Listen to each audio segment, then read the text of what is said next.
नमस्कार, स्वागत है आप सभी का आर्य न्यूज पर। आपके साथ मैं हूं पल्लवी रविंद्र सिंह। बुलेटिन की शुरुआत करते इस वक्त की बड़ी खबर के साथ।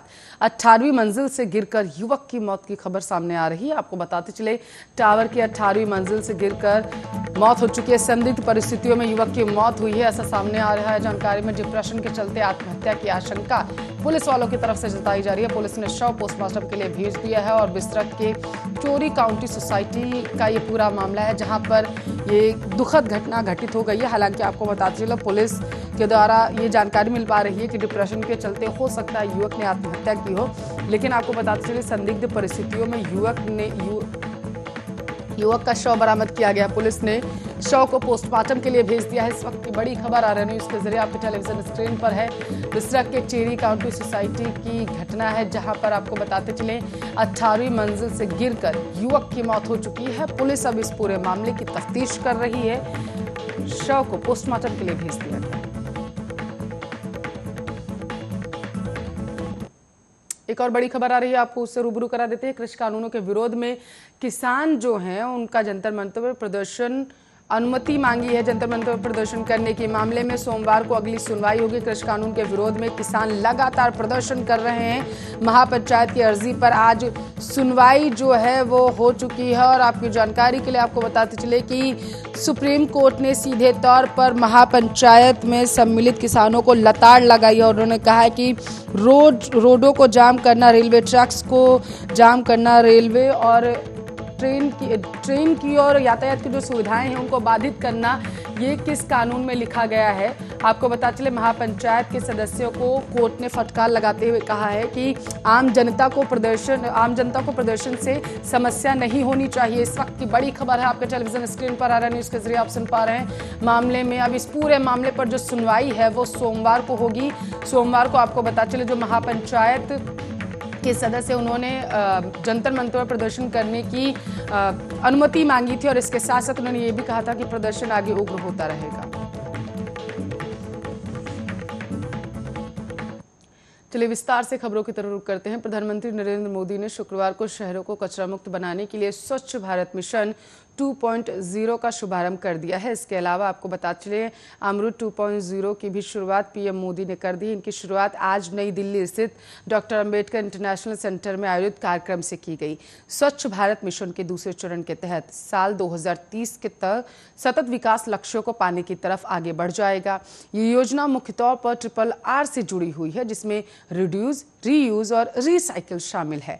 वैज्ञानिक आधार पर कचरे का समाधान कर इस लक्ष्य को पाने में सफलता हासिल हो सकती है। आपको बताते चले, स्वच्छ भारत मिशन के दूसरे चरण में अगले 5 वर्षों के भीतर शहरों से निकलने वाले कचरे का वैज्ञानिक प्रबंधन जो है वो किया जाएगा, जिससे महानगरों और शहरों के बाहर कूड़े के पहाड़ बनने की नौबत आए ही ना।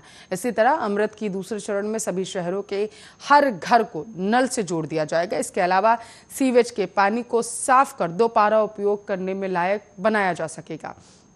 आपको बताते चलिए, इस मिशन के तहत करीब 4700 लोकल बॉडीज को स्वच्छ पानी की आपूर्ति की भी शुरुआत हो जाएगी। इस योजना की सबसे बड़ी खास बात देश के शहरों से निकलने वाले कचरे और इससे बनने वाले कूड़े के पहाड़ों को कम करने में मदद मिल सकेगी। आपको यही बताते चले कि देश के कई छोटे और बड़े शहर जो हैं वो कचरे से बनने वाले पहाड़ों और इससे होने वाली परेशानियों से लगातार दो चार होते रहते हैं।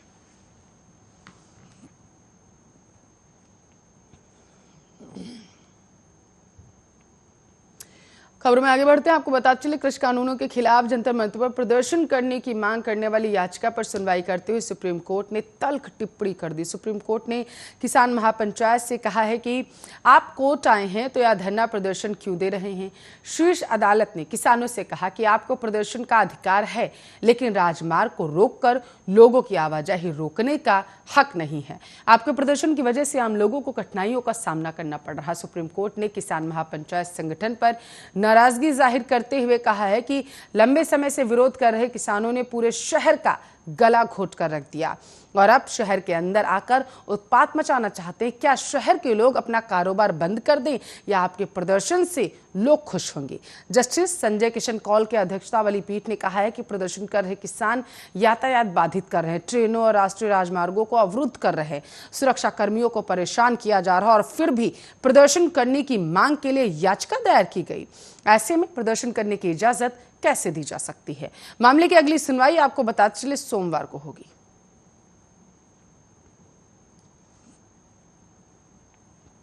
किसान आंदोलन को 10 महीने से अधिक समय हो गया है और इस आंदोलन में आपको बता चले लगातार सियासत जो है वो गर्मा गई है। अगर राजनीति की बात करें तो पंजाब में उठापटक हो रही है, कांग्रेस के घर में सियासी संग्राम मचा हुआ है। इस बीच पंजाब के पूर्व मुख्यमंत्री कैप्टन अमरिंदर सिंह ने गृह मंत्री अमित शाह से मुलाकात की। किसान आंदोलन को लेकर भी इसके सियासी मायने जोड़कर देखे जा रहे हैं।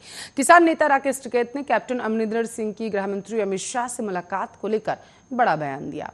राकेश टिकैत ने आपको बताते हुए कहा है कि गृह मंत्री से कोई भी मुलाकात जो है वो कर सकता है और कैप्टन अमरिंदर सिंह का इस आंदोलन से कोई मतलब ही नहीं। ये आंदोलन किसानों का है, समस्या का समाधान कोई भी कर दे, इससे हमें गुरेज नहीं होगी। किसानों के लिए कोई सोचेगा तो ये अच्छी बात होगी। उन्होंने कहा कि मुलाकात के क्या सियासी मायने हो सकते हैं, सियासत के लोग जाने, हम तो यहीं रह रहे हैं कि ये आंदोलन किसानों का है। गृह मंत्री से कोई भी मुलाकात कर सकता है। कैप्टन अमरिंदर सिंह किससे मिल रहे हैं, क्यों मिल रहे हैं, इसके मायने हम क्या निकाल सकते हैं।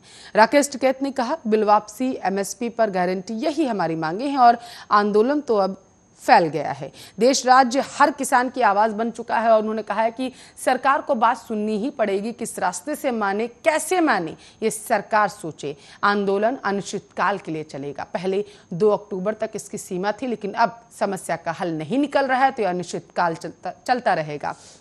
लड़ाई जारी रहेगी, राकेश टिकैत का कहना। उन्होंने कहा, देखते हैं क्या होता है। सर्दी में सरकार हमसे बिछड़ती थी तो सकता है सर्दी में ही मिल जाए अब सरकार।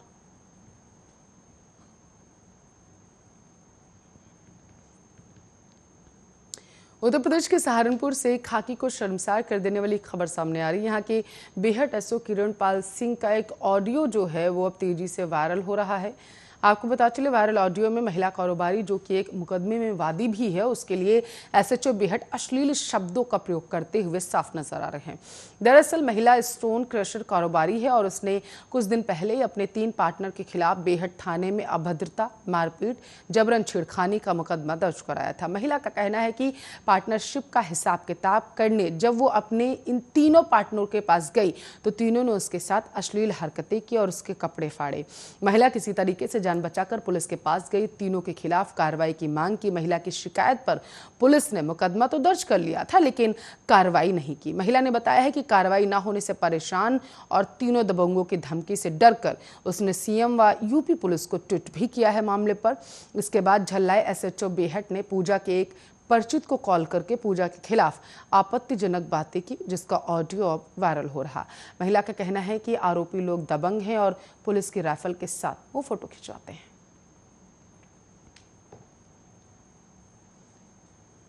शेयर बाजार और कॉर्पोरेट की दुनिया की बारीकियां सीखकर आपको बताते चले रहे बाबा रामदेव से एक गलती हो गई है। अपने समर्थकों के बीच एक योग सत्र के दौरान बाबा रामदेव ने करोड़पति बनाने की गारंटी दे डाली। अब इस बात के आसार है कि पूंजी बाजार नियामक सेबी इस पर कार्रवाई कर सकता है। इस बारे में एक वीडियो वायरल हुआ है जिसमें बाबा रामदेव हाल में एक योग सत्र के दौरान अपने समर्थकों से कहते हैं, आप लोग डीमैट अकाउंट खुलवाएं और रुचि सोया के शेयरों में पैसा लगाएं, आप करोड़पति बन जाएंगे, इस बात की मेरी गारंटी है। असल में इस तरह की गारंटी की बात करना सेबी के नियमों के खिलाफ है। भारतीय प्रतिभूति विनिमय बोर्ड के नियमों के मुताबिक किसी कंपनी के अधिकारी या कंपनी की तरफ से निवेशकों को लुभाने वाले ऐसे बयान नहीं दिए जा सकते। शेयरों के बारे में कोई भी व्यक्ति किसी को ऐसी सलाह नहीं दे सकता है। अगर कोई व्यक्ति लोगों को किसी शेयर में निवेश की सलाह दे रहा है तो उसे सेबी में रजिस्टर्ड निवेश सलाहकार होना चाहिए। सेबी का इतिहास रहा है कि उसने ऐसे मामलों में सख्ती बरती है। साल 2017 में ऐसे ही एक मामले में सेबी ने इमामी के चेयरमैन आरएस अग्रवाल पर 8 लाख का जुर्माना लगाया था।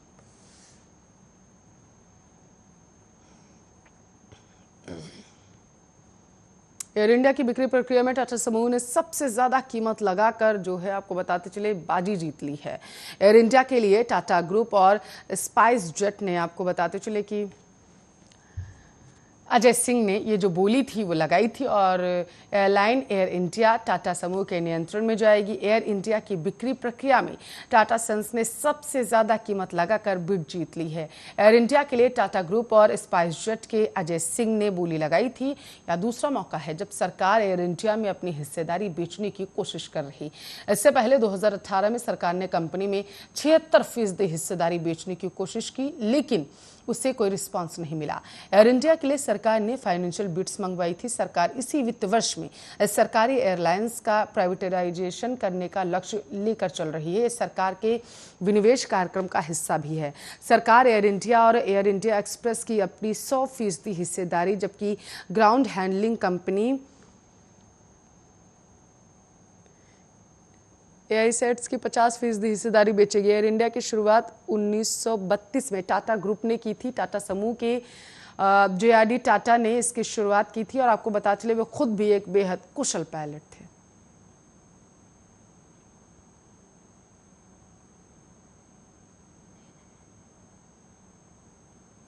तो मुंबई में एंटीलिया केस में संदिग्ध मुंबई के पूर्व पुलिस कमिश्नर परमवीर सिंह को लेकर बीजेपी ने उद्धव सरकार को घेरना अब शुरू कर दिया। बीजेपी के विधायक राम कदम ने उद्धव सरकार को आड़े हाथों लेते हुए पूछा है कि क्या परमवीर सिंह वसूली करने वाले मंत्रियों के नाम जांच एजेंसियों को बता देते, इसलिए उन्हें छिपाकर रख दिया गया। राम कदम ने कहा है परमवीर सिंह महाराष्ट्र में वसूली करने वाले मंत्रियों के आकाओं के नाम कहीं जांच एजेंसी को न बता दे। क्या यही कारण है कि महाराष्ट्र सरकार उन्हें छुपा रही? हर बार केंद्र पर उंगली दिखाने वाले खुद जिम्मेदारी लेना कब सीखेंगे? आपको बताते चले, मामले की जांच कर रही एनआईए ने मुंबई पुलिस के पूर्व कमिश्नर परमवीर सिंह को पूछताछ के लिए कई बार समन भेजा, लेकिन उन्हें अब तक समन डिलीवरी नहीं हुआ।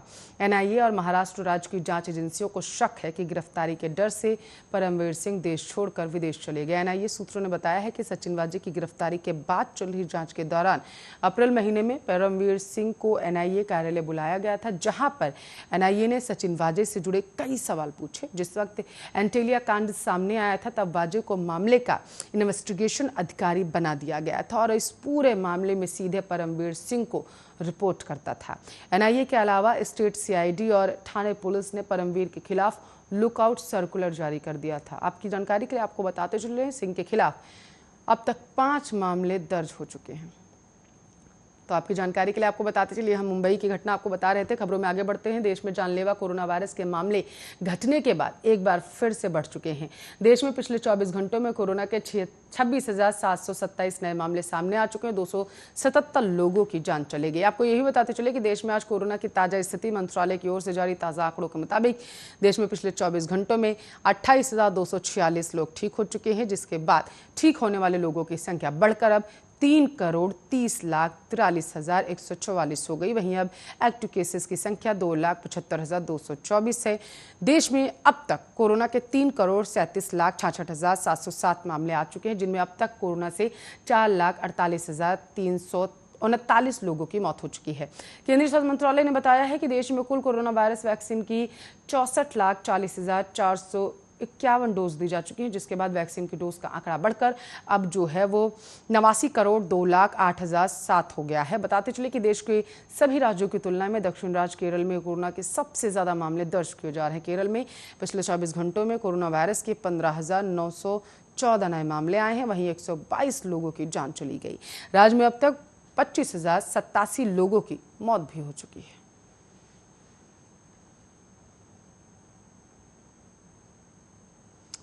तो अफ्रीकी नागरिक का आतंक सामने आया है, जिसके चलते अपने आपको बताते चले एक साथी की मौत की सूचना पुलिस को देने से नाराज अफ्रीकी नागरिकों ने मोहट गार्डन थाने पर जमकर बवाल काटा। डंडे, रॉड, पत्थर और ईंटें लेकर थाने पहुंचे अफ्रीकी नागरिकों ने पुलिसकर्मियों पर हमला बोल दिया था। पुलिसकर्मियों को पीटने के साथ साथ थाने में खड़ी कई गाड़ियों में तोड़फोड़ की गई। पुलिसकर्मियों ने आक्रोशित अफ्रीकी नागरिकों को पहले समझाने की बहुत ज्यादा कोशिश की। नाकाम होने पर पुलिस ने हवा में फायरिंग की। गोली चलते ही अफ्रीकी नागरिक वहां से भागकर थाने के बाहर से पथराव करने लगे। आपको बता चले, पुलिस ने 8 लोगों को मौके पर ही पकड़ लिया। कई थानों की पुलिस के मौके पर पहुंचने के बाद मामला शांत हुआ। पुलिस ने मामले की जांच के दौरान सीसीटीवी फुटेज से उत्पातियों की पहचान कर 53 अफ्रीकी नागरिकों को गिरफ्तार कर लिया।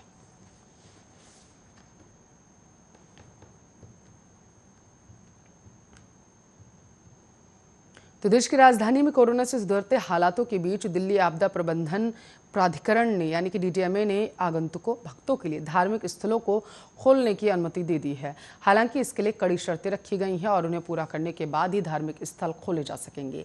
डीटीएमए ने साफ कहा है कि इस दौरान स्वास्थ्य मंत्रालय द्वारा जारी एसओपी का कड़ाई से पालन किया जाए और कोविड प्रोटोकॉल का ध्यान रखा जाए।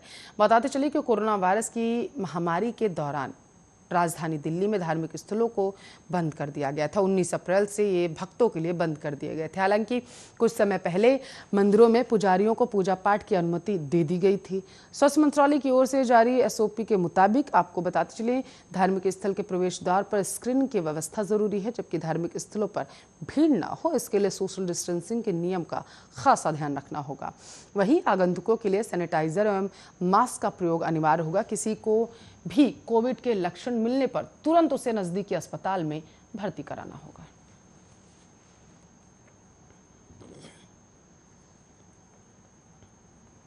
तो आज यानी 1 अक्टूबर से देश भर में कई बदलाव हुए हैं। आज से नया ऑटो डेबिट पेमेंट सिस्टम लागू हो गया। इसके अलावा आपको बताते चलें कई बदलाव हुए हैं, जैसे कि इलाहाबाद, ओबीसी और यूनाइटेड बैंक की पुरानी चेकबुक काम नहीं करेगी।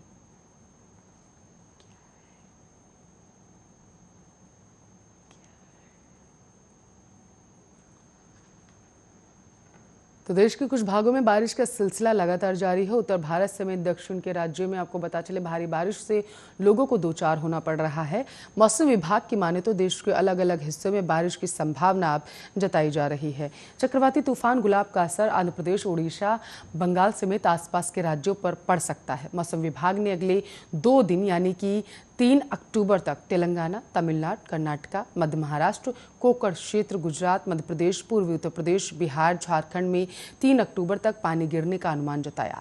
मौसम विभाग ने कुछ राज्यों के लिए येलो अलर्ट जारी कर दिया। इसमें दिल्ली, महाराष्ट्र, ओडिशा, बंगाल, बिहार, आंध्र प्रदेश समेत कई राज्य शामिल हैं, जहां पर हल्की से मध्यम बारिश होने का अनुमान जताया गया। राष्ट्रीय राजधानी दिल्ली में भी शुक्रवार को हल्की बारिश होने की संभावना जताई गई है। मौसम विभाग ने आपको बताते चली दिल्ली एनसीआर में आसमान में बादल छाए रहने का अनुमान जताया है। मौसम विभाग के मुताबिक 1 अक्टूबर से 3 अक्टूबर के बीच मध्यम बारिश हो सकती है। इसके बाद बारिश का दौर थम जाएगा। भारतीय मौसम विभाग के मुताबिक दिल्ली के अलावा नोएडा, ग्रेटर नोएडा, गाजियाबाद, गुरुग्राम और फरीदाबाद समेत आसपास के कई इलाकों में अगले कुछ दिनों तक हल्की बारिश की संभावना जताई गई है और बादल भी छाए रहेंगे। दिल्ली एनसीआर में अधिकतम तापमान करीब 34 डिग्री रहने की संभावना, तो वहीं न्यूनतम तापमान 28 डिग्री के आसपास।